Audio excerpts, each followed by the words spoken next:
Oh boy, oh boy, oh boy, oh boy, oh boy. Let me get in here, let me get in here.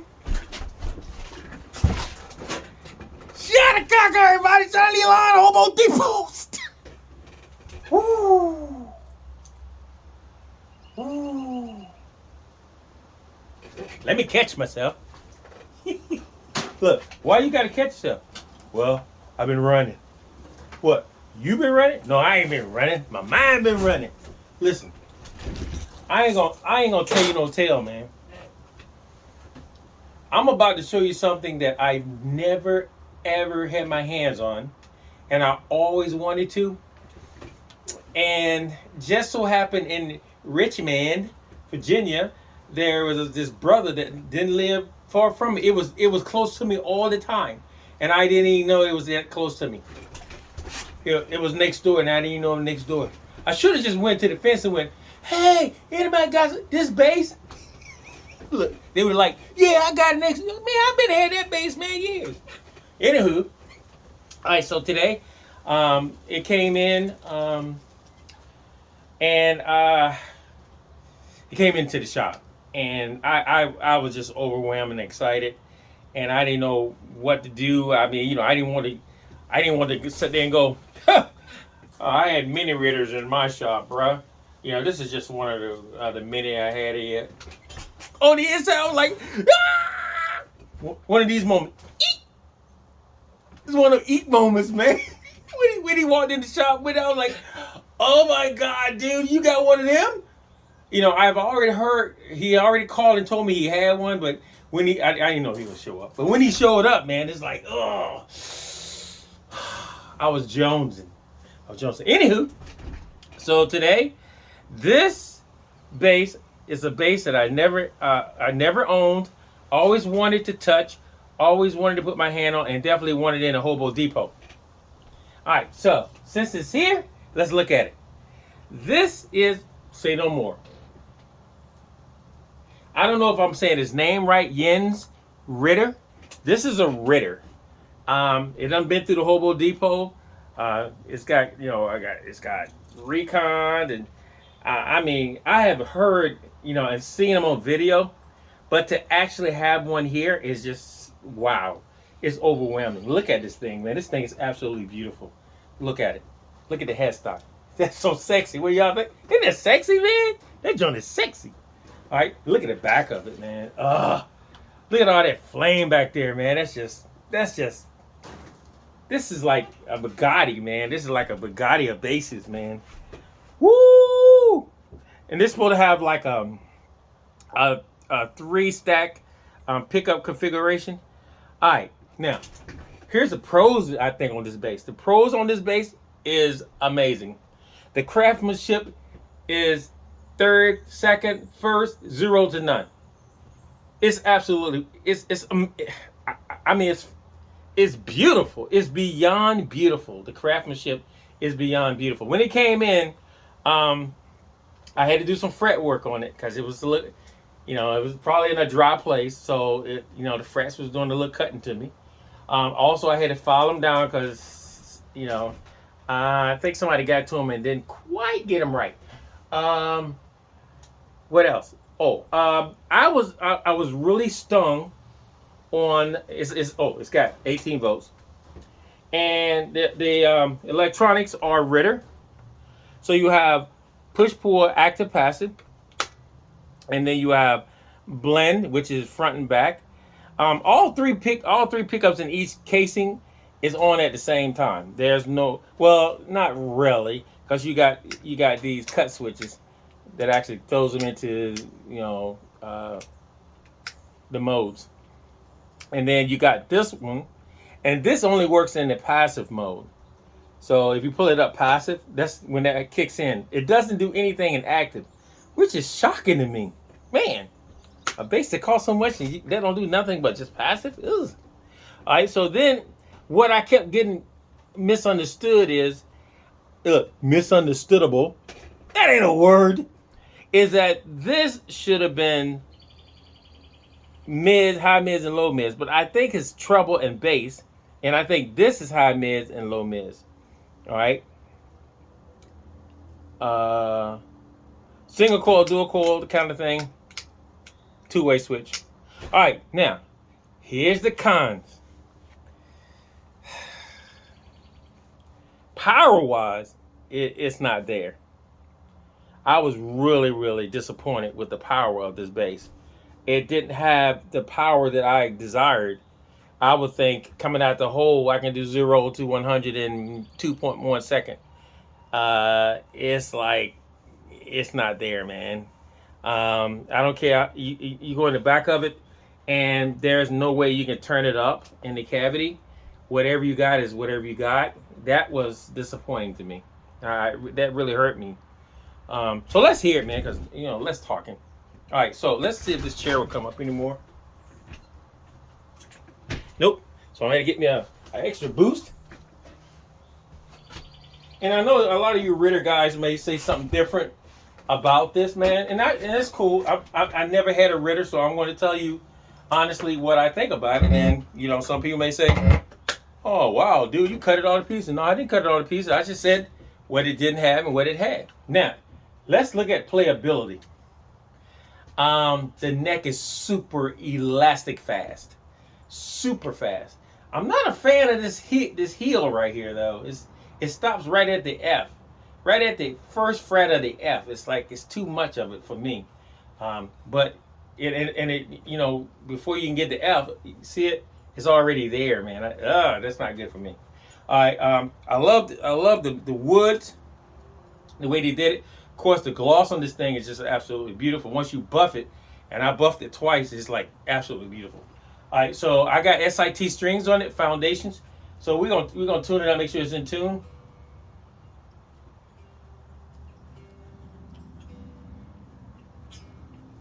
It's a little sharp.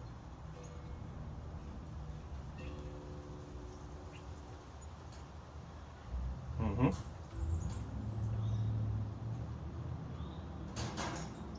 It's sharp.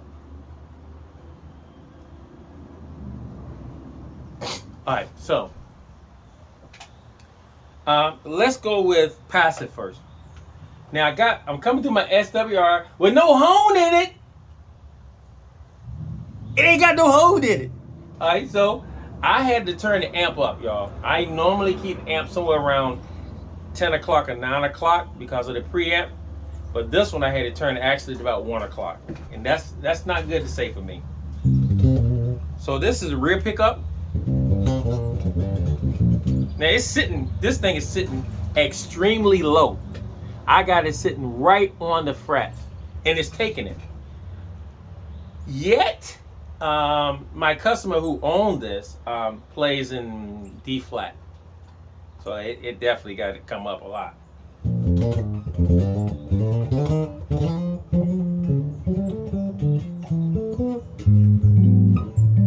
Yeah.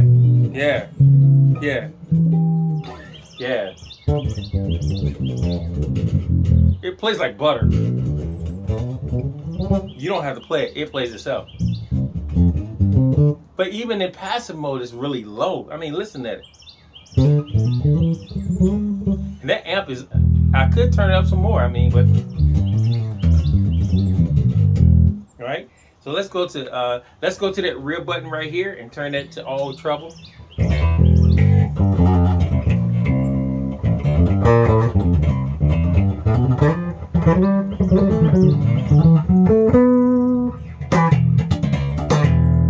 Okay. Let's go to rear pickup.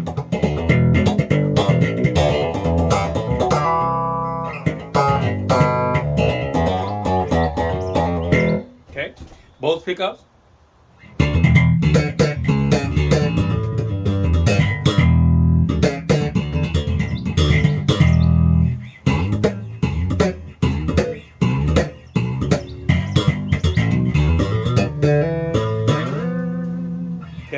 Now, let's go to active mode. We'll turn everything back on active mode. Now, oh yeah, one more thing. Even the switches work in passive mode. All right, these switches, cut switches, parallel and whatever they are. Look, whatever they are. They work in passive mode. Single coil, dual coil, I want to say it. So we're now in active mode. Now, You hear the bass? See how loud it is? That's really low.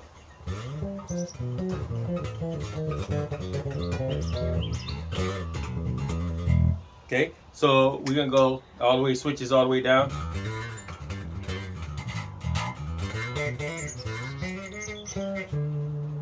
Wow.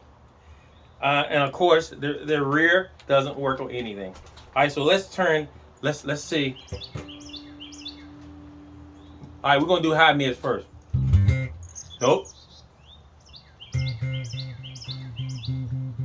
Yep. We're gonna do high mids. That is loud as that goes.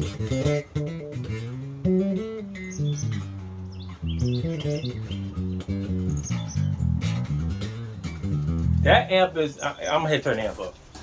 Wow. I'm sorry, folks, but I turned it up to 3 o'clock. That's not good for me. 3 o'clock, not good for me. It's 3 o'clock. It came up a little bit. All right. All right, so let's go low mids. I mean, it's working though.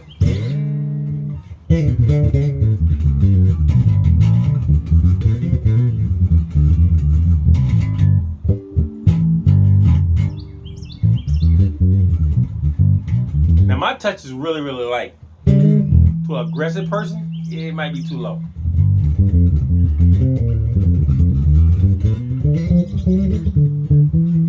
Okay, now we got high mids up, low mids up. Let's go to single coil.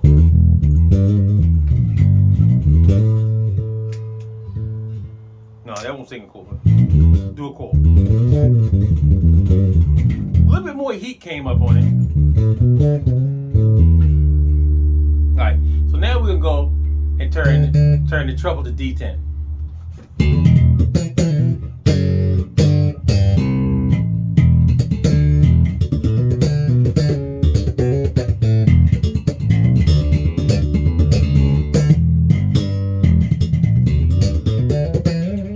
Okay, now we're gonna turn the bass to D10.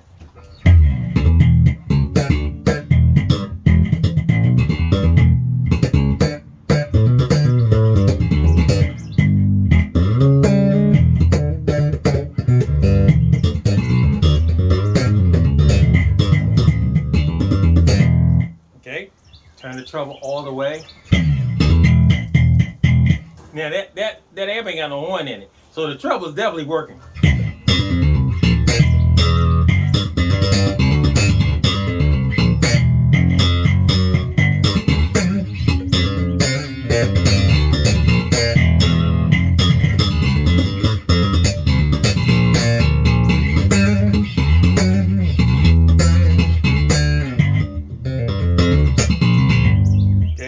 Now let's turn the bass all the way so everything is wide open now.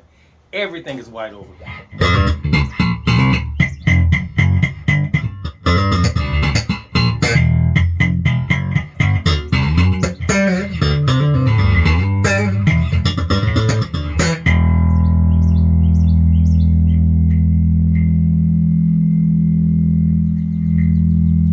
So if you cut back on the low mids, so you have to sit down with this Ritter, because I found out if you cut down on the low mids, then it begins to get a little bit more bottomy. It began to talk. I'm gonna say bottomy. It began to talk a little different.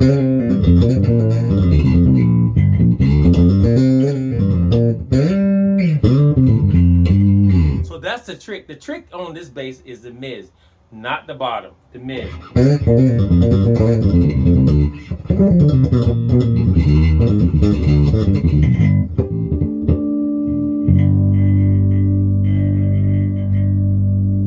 So I cut the low mids, that low mids all the way back. No,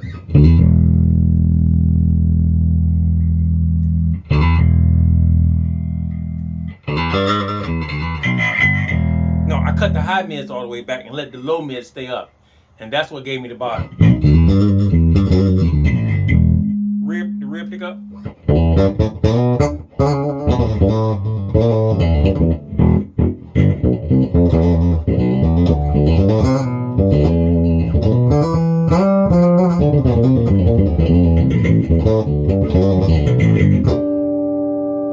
So if I take the treble back, I begin to get a little bit more texture.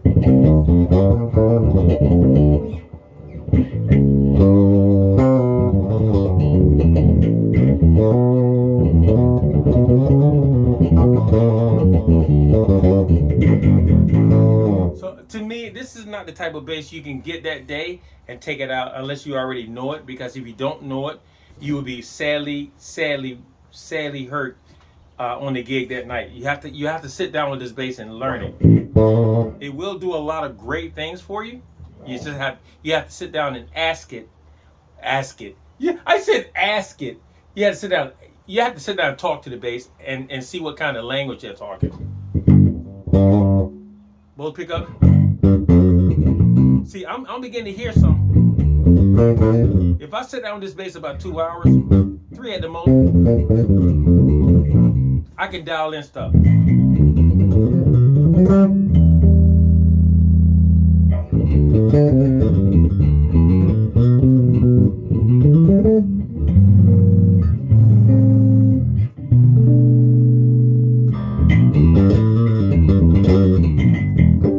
Yeah.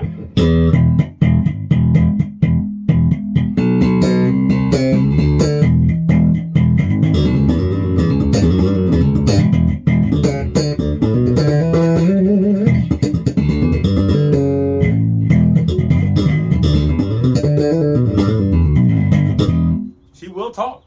She will talk. I'm going through the switches now.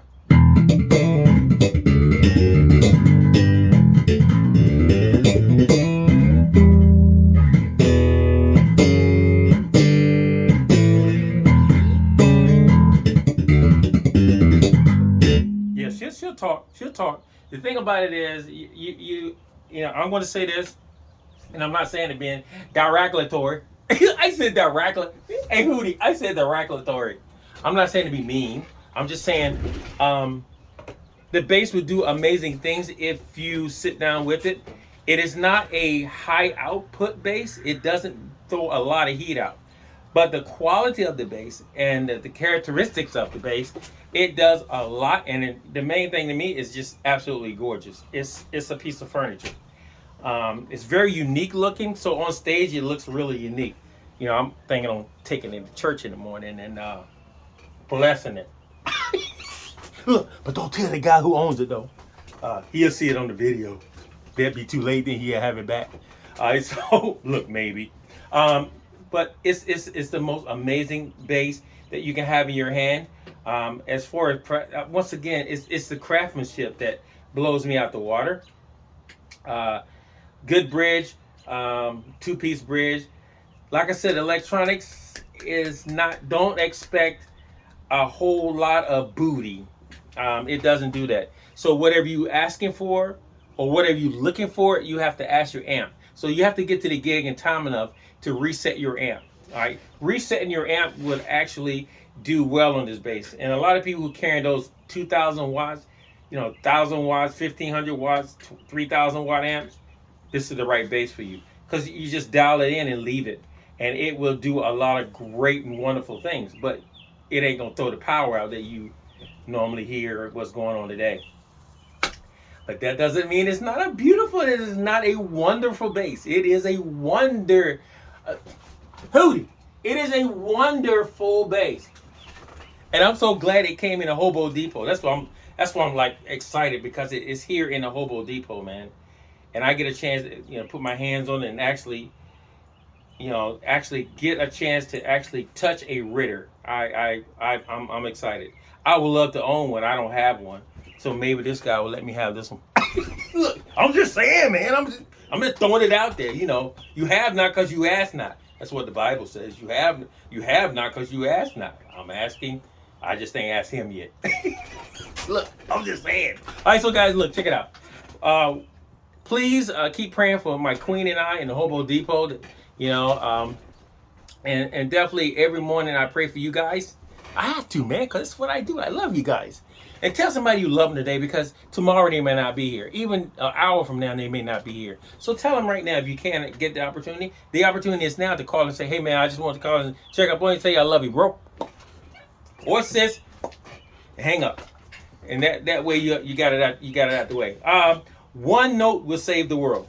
One note will save the world. Once again, guys, please subscribe, please like, please share, please hit that button. If there's a button down there, hit it. Once again, shut the cock out, folks. John Leland, the Hobo Deep Post. Peace out. And this is a Ritter. Once again, let's look at it. This is a Ritter.